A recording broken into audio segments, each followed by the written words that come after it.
This is how you know those of us are always getting into trouble for misbehavior. I just climbed up here, and I'm only just now realizing that there were actually stairs. We're all trying to be women. Well, no, we are all women. We're just we manifest it differently.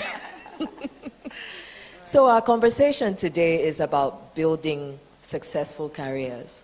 And I think a good place to start is to talk a bit about your professional journey. So can you just give us like the highlights of your professional journey? Well, good morning, everyone. I'm happy to be here, deeply honored. Thank you to Omotola and her husband for inviting me. Really appreciate the opportunity. And let me also say Happy International Women's Day to everyone. All right, so I don't know where you want me to start, but I'm currently, okay, let me start from the beginning.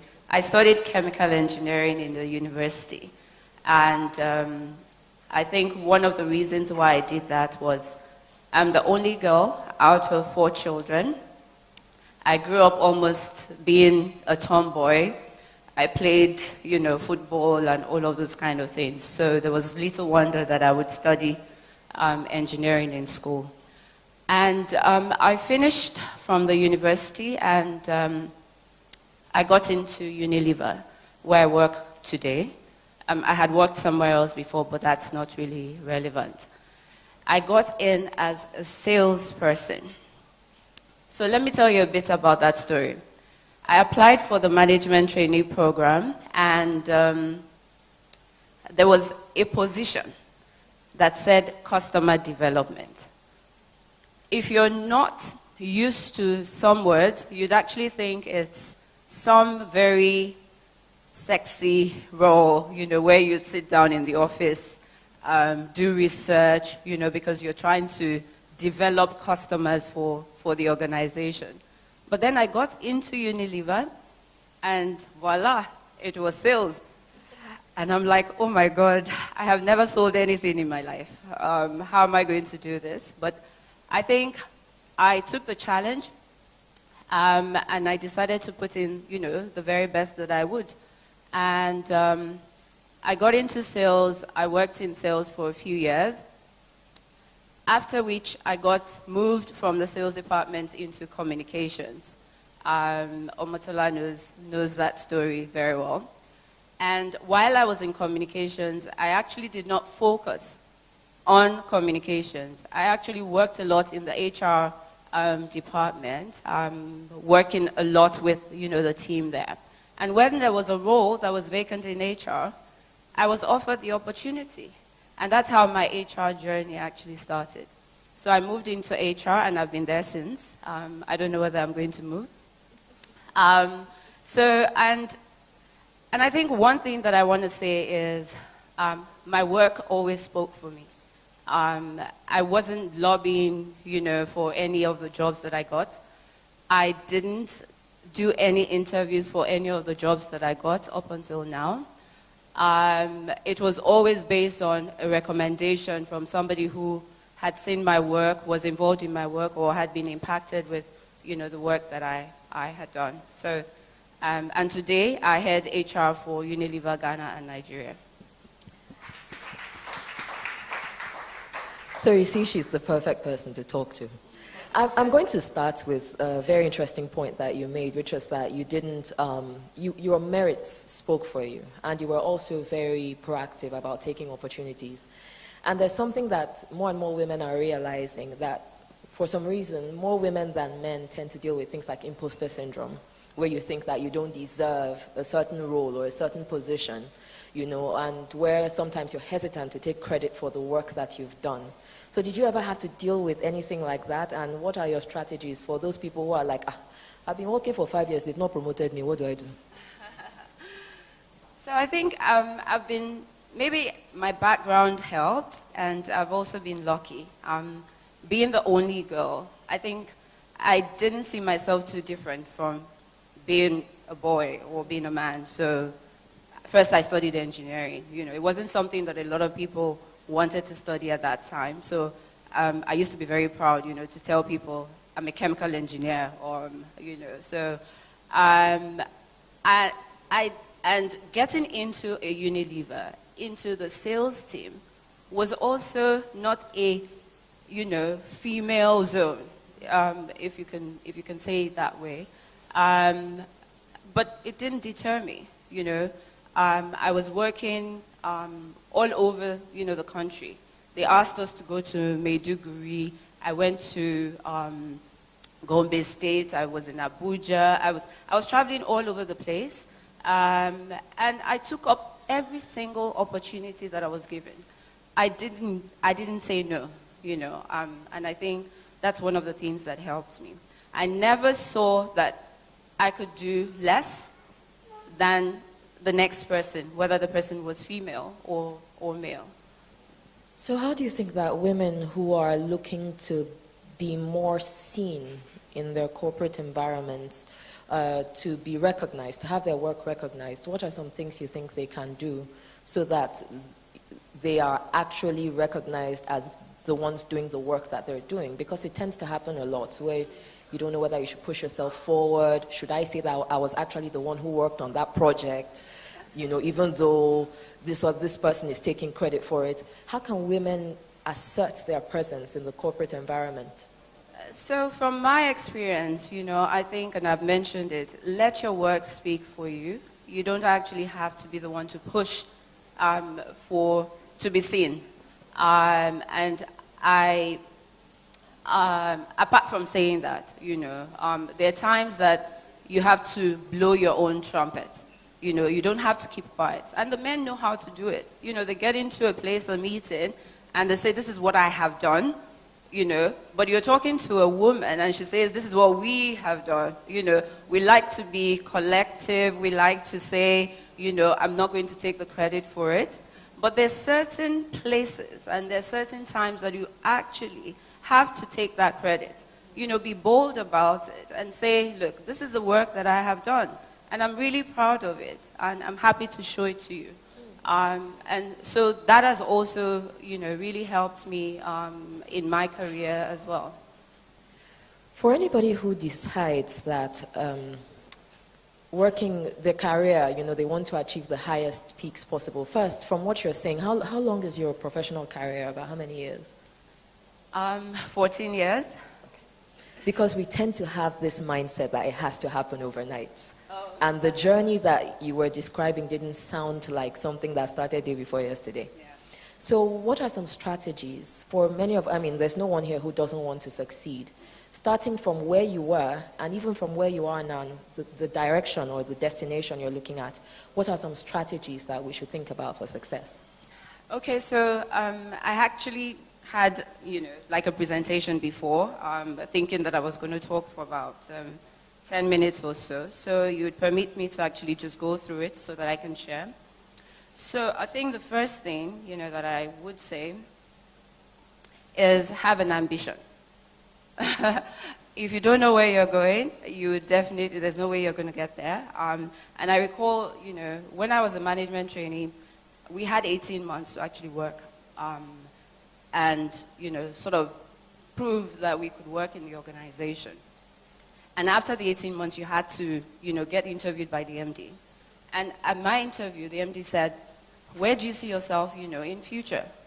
And I said to him, chair. That was me, just almost fresh out of school.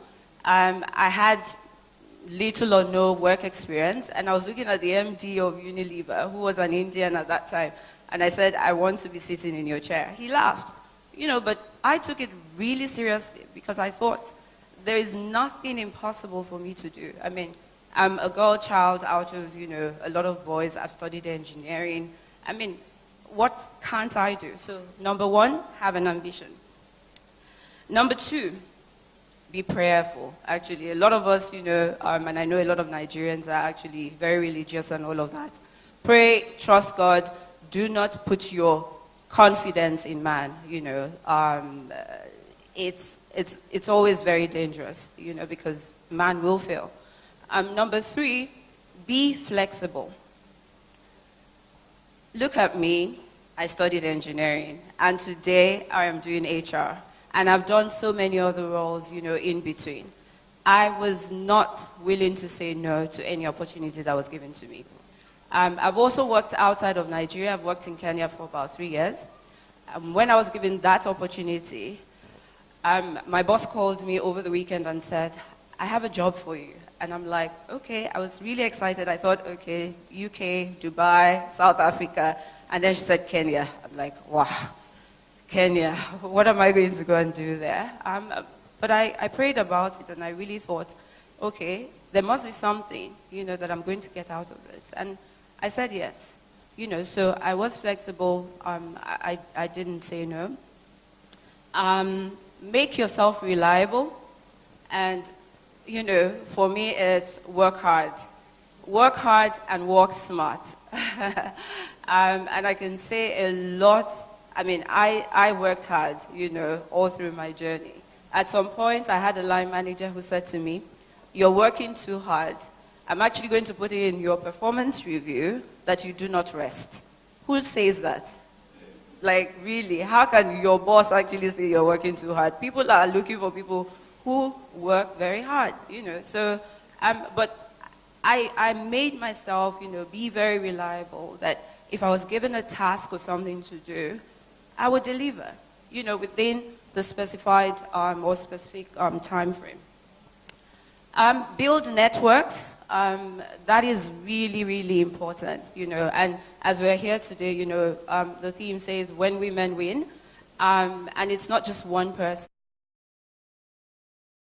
on yourself to actually grow and develop. You need other people. And in that network, it has to be both male and female. I actually want to ask you a question just there. We make a lot of talk these days about mentorship. And how important mentorship is. Do you feel that there is ever a danger where mentorship now starts to take the place of self-development? Because even from your story, you've spoken about the things you personally did, but you seem to see many young people saying, oh, that's my mentor, I need that person as a mentor. Yeah. Where do you think the balance lies between looking for mentors but developing yourself? No, you have to balance it, and I think it's almost 50-50. I didn't share the part where, but I had mentors, and I've had mentors all through. And the role that a mentor plays in your career or your development is actually very important, because you are able to draw skills, from a mentor. You're able to, through the experiences that they share with you, actually also develop yourself. And a mentor also helps you to build, the networks that you otherwise would not have been able to, So your mentor can introduce you to people that can actually, support you in your career journey as well. So I do believe that, having a mentor is really important. But at the same time, you have to take advantage of your own personal development as well. We have 4 minutes to go, so I'm trying to think of what we should talk about just to make sure that we're delivering maximum value. Okay, let's do it this way. What for you would be the definition of success? Do you think you'll get to a point where you decide, okay, this is as high as I want to go? Does that exist for you? No, I think I can still keep going. So the MD should still be looking out. Yes, maybe not for Nigeria. Although I've actually thought again, do I really want to be an MD? The job is really hard. So people say the sky is the limit. I don't believe that. It goes beyond that. Because there's something beyond the sky. I don't limit myself. I never say to myself that there's this thing that I can't do. I face challenges every single day, but I say there's something that I can learn from it. And that learning actually helps to grow me and develop me to actually reach the next level.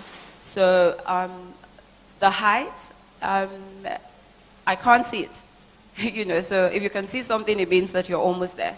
So for me, I'll still keep going. Another thing that I just want to say is, you define success for yourself. The way I define success for myself is not the way you would or the way any of the ladies here would.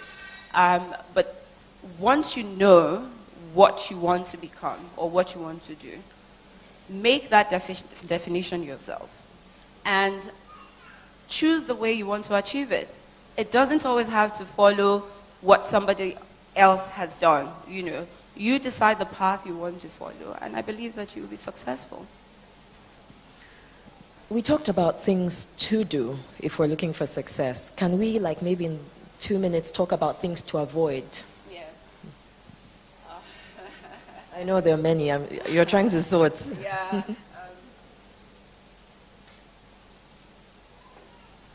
I think because we're talking about the workplace, avoid politics in the organization. I mean, not politics, bad politics. You know, I went for a course. It's a very important distinction. Yeah, I went for a course some point in my career, and we were taught politics. You know, the higher you go in your career, the more political you become.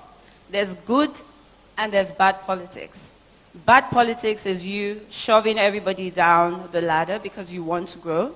But good politics is actually just really building a good network around you, having people that can actually support you and actually take you to the next level. Managing, you know, like a wide array of stakeholders that can actually put in a word for you at some point, you know, that you probably would not be there. Yeah. Another thing that you should avoid, and because there's so many women here, avoid gossiping. Avoid talking about other people. That is really important, because if you're working in an organization and you're the only one who sees the bad things that people do, or you're the only one who sees that, okay, this person is doing this and this person is doing that, there's a perception that other people will have about you. It means that 1, you're not serious, 2, you're not focused on your job, you know, and 3, you just don't mind your own business. So, yeah. And the last one is avoid using your feminism, you know, to grow in the organization. The fact that you're a woman, sometimes, you know, there's some things that you can't control because people would see you as a woman and want to take advantage of you, but never ever stoop that low. I think that's what I would say. I actually think, I have so many more questions, but I think that's a very, very great note to end it. We had 15 minutes went by really quickly. Yes. So thank you so much. I'm sure you're going to be around in case anybody perhaps has questions. So please, you know, take some time and see if you can tap from 14 years of knowledge and growth in the corporate sector. Can we have one more round of applause for Eniola? And I'm going to hand over to Lamide and use the stairs this time.